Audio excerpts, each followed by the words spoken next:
Hi అండి. Mister Hitler husband part 18.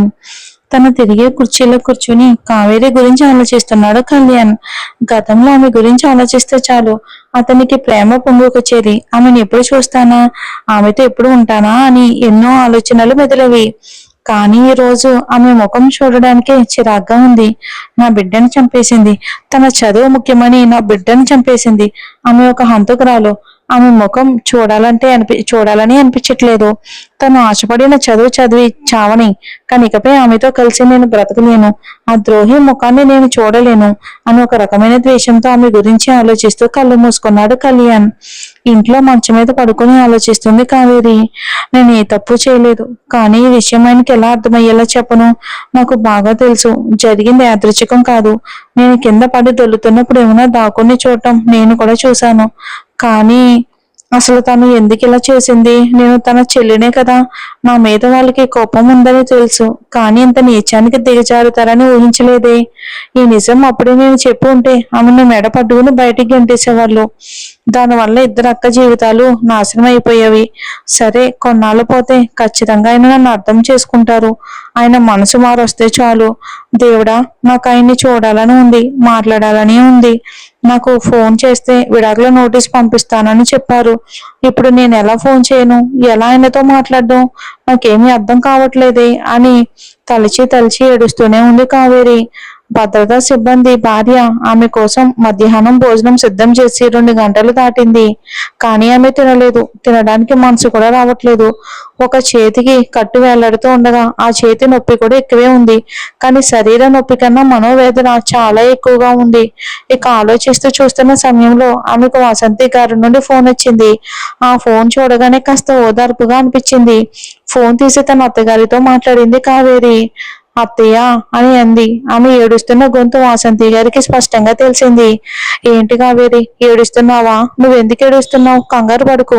Kalyan చాలా మంచివాడు. నీ మీద ఎంత ప్రేమ పెట్టుకున్నాడో నీకు బాగా తెలుసు. నువ్వు ప్రెగ్నెంట్ అని తెలిసినప్పటి నుండి నిన్ను అరచేతిలో పెట్టుకుని చూసుకున్నాడు. కనీసం కింద కూడా దింపకుండా అంత ప్రేమ చూపించిన వాడు ఉన్నట్టుండి బిడ్డ లేడని తెలియగానే తట్టుకోలేకపోయాడు. ఆ కోపంలో నీతో మాట్లాడకుండా ఉంటున్నాడు. నువ్వు దిగులు పడుకు కావేరి. ఖచ్చితంగా రేపు కళ్యాణ్ కోయంబత్తూర్ వస్తాడు. ప్రవీణ్ నాతో అన్ని విషయాలు చెప్పాడు. నీ మీద శ్రద్ధ లేకపోతే నిన్ను చదువుకోవడానికి పంపిస్తాడా? నువ్వే చెప్పు అని అడిగారు వాసంతి గారు. అత్తయ్య, నాకు అర్థమవుతుంది, కానీ ఆయన మాట్లాడకుండా ఉండటం నేను తట్టుకోలేకపోతున్నాను. మనసు చాలా నొచ్చుకుంటుంది. నేను చదువుకోవాలి అని ఆశపడ్డాను. నా చదువు ఇప్పుడు నా దగ్గర ఉంది, కానీ జీవితాంతం నాకు తోడుగా నీడగా అండగా ఉండాల్సిన నా భర్త నాతో లేరు. అది నేను భరించలేకపోతున్నాను. ఆయన లేకుండా ఈ చదువు నాకు దొరికినా ఏం ప్రయోజనం అని అంది ఏడుస్తూ. నువ్వు కంగారు పడుకు కావేరి. భోజనం చేసి రెస్ట్ తీసుకో. రేపు కాలేజ్కి వెళ్ళు. నాకు తెలిసి ఈ రోజు రాత్రికే కళ్యాణ్ కోయంబత్తూర్ వచ్చినా వస్తాడు. ఎందుకంటే నేను వదిలి అతను ఉండలేడు. నువ్వు మీ పుట్టింట్లో ఉన్నావని అతను ధైర్యంగా ఉన్నాడు. ఇప్పుడు కోయంబత్తూరులో నువ్వు ఒంటరిగా ఉన్నావు. నిన్ను వదిలేసి వాడు ఎలా ఉంటాడో చెప్పు. ఖచ్చితంగా తప్పకుండా వస్తాడు కావేరి అని చెప్పారు వాసంతి గారు. నేను కూడా అదే ఆశిస్తున్నాను అత్తయ్య అంది. సరే అమ్మా, నేను ఫోన్ పెట్టేస్తున్నాను. ఖచ్చితంగా వస్తాడు, నువ్వు దిగులు పడుకో అని చెప్పి వాసంతి గారు ఫోన్ పెట్టేశారు. కావేరి కూడా కళ్యాణ్ గురించిన ఆలోచనలతోనే పడుకుని కాసేపటికి మాత్ర వేసుకుని ఉండటం వలన నిద్రలోకి జారుకుంది. మధ్యాహ్నం భోజనం చేయకుండానే ఉన్నాడు కళ్యాణ్. అప్పటికే సమయం 3 దాటింది. కళ్యాణ్ పియ్య ఒక బ్యాగ్తో లోపలికి వచ్చాడు. నోరు తెరిచి అడగకుండానే కళ్ళతోనే ఏంటి అన్నట్లు సైగ చేశాడు కళ్యాణ్. సార్, మీ పెళ్లి ఫోటో కొంచెం పెద్దగా లామినేట్ చేయించి తీసుకురమ్మన్నారు కదా, ఆ ఫోటో వచ్చింది అని ఇచ్చాడు. అప్పుడు గుర్తొచ్చింది కళ్యాణ్కి. అతను కోయంబత్తూరు వెళ్ళగానే ఆ కొత్త ఇంటి హాల్లో రూమ్ లో పెట్టడానికి తన పెళ్లి ఫోటోని పెద్దగా లామినేట్ చేయమని చెప్పాడు. అది ఇప్పుడు వచ్చింది. సరే, అక్కడ పెట్టెళ్ళు అని అతను చెప్పగానే అతను వెళ్ళిపోయాడు. ఇప్పుడు ఆ ఫోటోను చూడాలా వద్దా అనే ఆలోచనలో ఉన్నాడు. కొద్దిసేపటికి అతని మెదడు మాటను అతని చేతులు వినలేదు. అతని మనసు చెప్పిన మాటనే విన్న చేతులు వేగంగా బ్యాగ్ ను తెరిచాయి. ఆ ఫోటోని తీసి చూశాడు కళ్యాణ్. కావేరి అమాయకపు ముఖం, అప్పుడు ఆమెకు పెళ్లి అంటే ఒక భయం, ఇతనికి పెళ్లి అంటే ఒక చిరాకు. ఆ మానసిక స్థితిలో తీసుకున్న ఫోటో అది. అయినా వాళ్ళ జంట పొంతన చాలా అందంగా ఉంది. ఊరంతా మెచ్చుకుంది.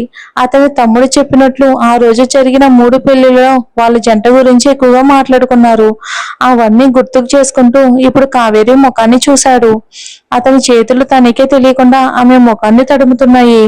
అది గమనించిన కళ్యాణ్, ఛ, నా మనసు ఎందుకు ఇలా ఆలోచిస్తుంది, ఈమెను నేను ఎందుకు చూడాలి అని వేగంగా ఫోటోను టేబుల్ మీద పెట్టి ఆ ప్లేస్ నుండి కిటికీ దగ్గరికి వెళ్లి కిందకి చూశాడు. అతని ఆఫీస్ గది బహుశా పెద్ద అంతస్తుల భవనం పైన ఉంది. కింద ఉన్న వాహనాలన్నీ చిన్నగా కనిపిస్తున్నాయి. ఆ ఊరిని చుట్టూ చూస్తున్నాడు. అప్పుడు అతని మనసు అతనికి ఏవేవో రకరకాలుగా వేధిస్తుంది.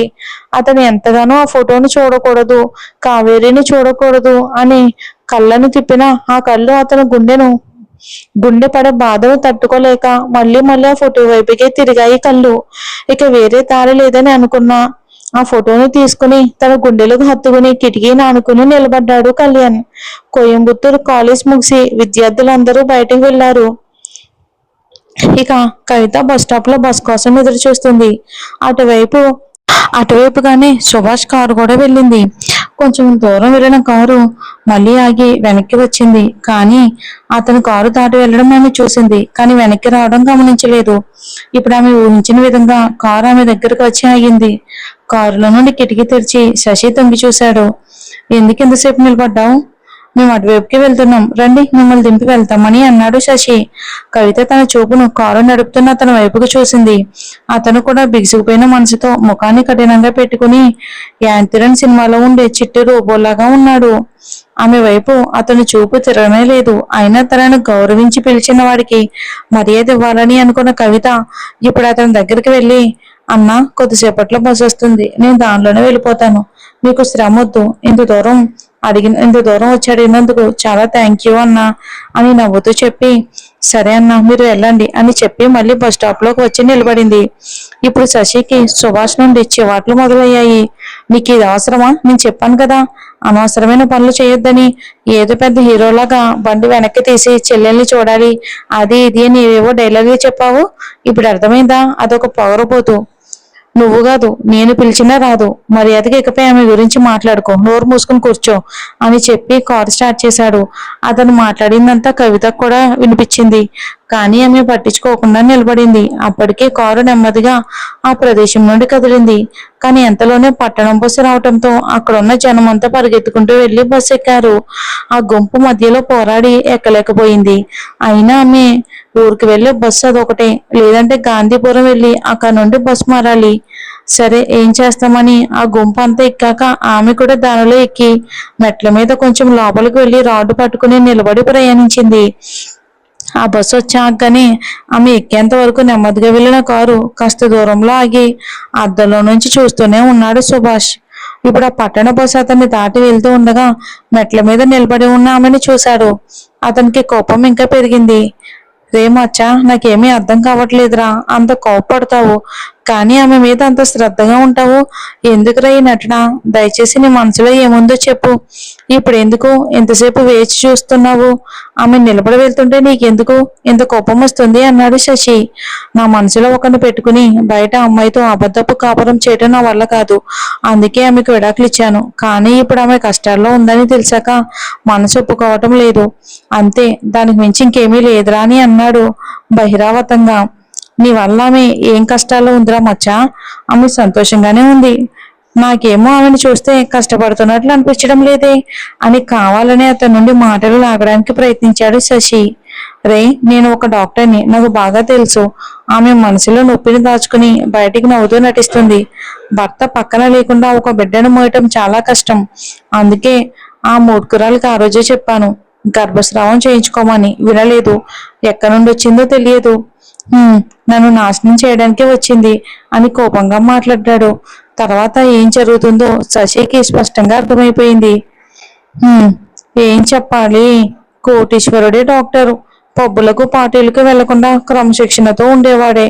ఇప్పుడు రోజు మామూలు వైన్ షాపు గదిగా మారిపోయింది అతని పరిస్థితి. ఎప్పట్లాగే ఆ మామూలు బార్ దగ్గర కోరాగింది. లోపలికి వెళ్ళాడు. అతని ఆవేశం తీరే వరకు మందు తాగాడు. ఇప్పుడు మళ్ళీ శశికి తలనొప్పి. సుభాష్ ఏదేదో వాగుతున్నాడు. అతన్ని భద్రంగా ఇంటికి తీసుకెళ్లే బాధ్యత ఇప్పుడు శశిది. అతన్ని పట్టుకుని ఇంటికి తీసుకెళ్లాడు. అక్కడ ఎప్పట్లాగానే విశ్వనాథం గారు ఎదురు చూస్తున్నారు. 2 వారాలు వ్యాపార పని మీద విదేశం వెళ్ళినైనా ఇప్పుడే వచ్చారు. ఈ రోజు వాడితో ఖచ్చితంగా మాట్లాడేయాలని డిసైడ్ అయ్యారు. శారద ఈ విషయాన్ని ఇకపై వాయిదా వేయకూడదు అని ఆయన మాట్లాడుతూ ఉండగానే అదే సమయంలోని ఆ మత్తులో తూరుతూ వచ్చాడు సుభాష్. వీడు అస్సలు మారడా? ఏంటి శారదా, ఇంకా ఇది జరుగుతూనే ఉందా? మనల్ని చంపకుండా వీడు మారడా అని విరక్తిగా మాట్లాడ్డారు ఆయన. హలో నాన్న అని నాలుక తడబడుతూ మాట్లాడడం మొదలుపెట్టాడు సుభాష్. నేను మిమ్మల్ని చంపుతున్నానా? మీరు నన్ను చంపకుండా ఉంటే చాలు. నా జీవితాన్ని నాశనం చేసేశారు. నన్ను వదిలి వెళ్ళిపోయింది. ఇప్పుడు ఏం మాట్లాడుతున్నారు? మీరు చూసి చూసి పేదవాళ్ళైనా పర్వాలేదు, మన ఇంట్లో పనిచేసే పనివాడి కూతురైనా పర్వాలేదు, కులం ఒకటైతే చాలని ఆమెను నా నెత్తిన కట్టి ఇప్పుడు నా జీవితాన్ని నాశనం చేసి ఆమె జీవితాన్ని నాశనం చేసి చాలా నన్నట్టుగా దాని కడుపులో ఒక చిన్న సైతాను అదొచ్చి ఇక నన్ను ఇంకేం వేధించబోతుందో అని వాగేశాడు. అలా వాగి స్పృహ తప్పి పడిపోయాడు. మత్తులో తూరుతాడు, వాంతులు చేసుకుంటాడు. అన్ని తెలిసినవే, కానీ సుభాష్ ఇలా స్పృహ తప్పి పడిపోతాడని ఎవరూ ఊహించలేదు. ఇంతవరకు అతను అలా పడిపోలేదు. ఇప్పుడు వేగంగా అతని ముఖం మీద నీళ్లు చల్లారు. అప్పుడు శశి కూడా అతని నాడి పట్టుకుని చూశాడు. నాడి పడిపోతుంది. అయ్యో మామయ్య, సుభాష్ కి నాడి పడిపోతుంది, మనం వెంటనే హాస్పిటల్కి వెళ్ళాలి అని అతను చెప్పగానే విశ్వనాథం గారు, శారద గారు కంగారు పడిపోయారు. ఇప్పుడు సుభాష్ ని ఎత్తుకుని వెంటనే వారు హాస్పిటల్కి వెళ్లారు. అత్యవసర చికిత్స విభాగంలో సుభాష్ ను చేర్చారు. అయ్యో, ఎమర్జెన్సీ గది బయట సుభాష్ అమ్మా నాన్నలు విలువెల్లాడుతూ నిలబడి ఉన్నారు. సుభాష్ తల్లి శారద గారి ఏడుపు ఆగడం లేదు. తన ఒక్కగానొక్క కొడుకు సుభాష్ కు ఇప్పుడు ఏం జరగబోతుందన్న భయం ఆమెను తినేస్తుంది. ఎందుకంటే సుభాష్ అతిపెద్ద ప్రమాదం నుండి బయటపడ్డాడు. ఇప్పుడు అతనికి ఏమీ కాకూడదని వారి ఆవేదన. తన భర్త భుజం మీద వాలి ఆ హాస్పిటల్ కుర్చీలో కూర్చుని ఉన్నారు శారద గారు. అప్పుడే కవిత తన తండ్రితో కలిసి ఏడుస్తూ పరిగెత్తుకుంటూ వచ్చింది. కవిత తండ్రి వచ్చిన తొందరలోనే యజమాని గారు, చిన్న యజమాని గారికి ఏమైంది, స్పృహ తప్పి పడిపోయారని శశి గారు ఫోన్ చేసి చెప్పారు అని కంగారుగా అడిగారు. సుభాష్ ఈ మధ్య బాగా మద్యం తాగడం మొదలు పెట్టాడు. ఈ రోజు కూడా అలాగే తాగి వచ్చి స్పృహ తప్పి పడిపోయాడు. నాడి చాలా తక్కువగా ఉంది, చికిత్స చేస్తున్నారు అని భయపడుతూ చెప్పారు. సుభాష్ కవిత క్యారెక్టర్ కూడా చాలా ఇంపార్టెంట్ అండి స్టోరీలో. వాళ్ళతో కూడా ఎక్కువ స్టోరీ లైన్ ఉంటుంది. మరి సుభాష్ గతం కూడా మనం తెలుసుకుందాం.